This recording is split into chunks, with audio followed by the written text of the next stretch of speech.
Hi, Arnott here. I'm just going on a little paddle up the South Tyne River in Northumberland.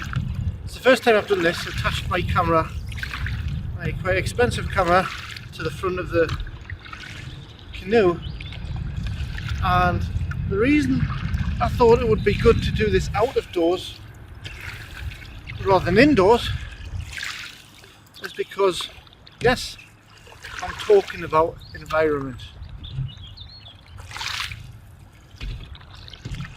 When I talk about environment, it's not necessarily the environment that we normally think of, like the green environment or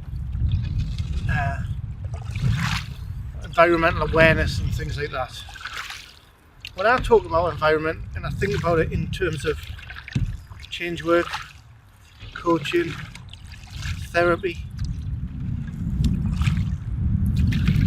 why is the outdoor environment important?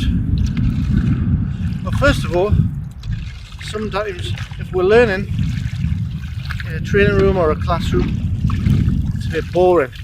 Our awareness is quite restricted to those four walls. It's the same with,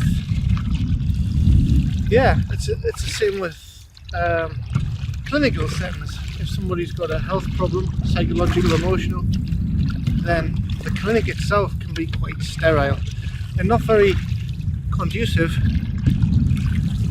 to healing, really. Many years ago, when I was in New Zealand, I used to do a spot of trout fishing.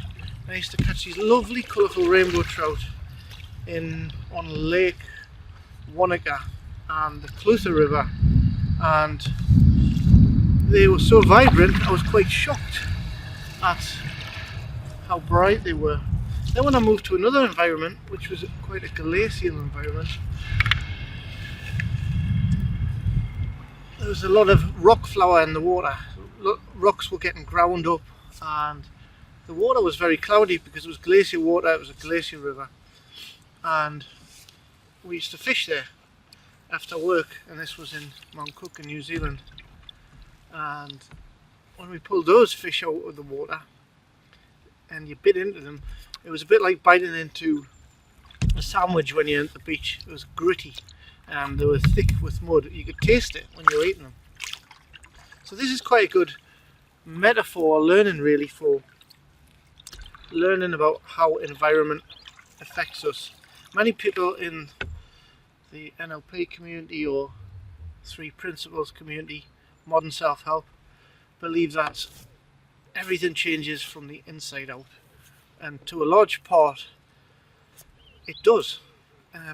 We create most of the best change from changing our inner world and changing our perspective on the world around us, whether that's just at home or maybe it's out here somewhere. So most of the time we do have to change from the inside out, but no doubt environment affects us from the outside in as well. And just like we can change our inner world, our inner landscape, we can also create anchors and changes in our environment and post-hypnotic suggestions in our environment to affect us positively from the outside in.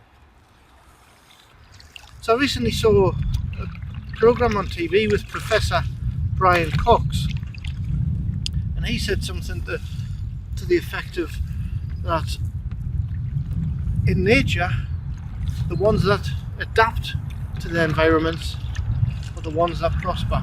And this sounds very Darwinian to me, and it's something we can take on board when we are going about our daily business or we want to create positive change.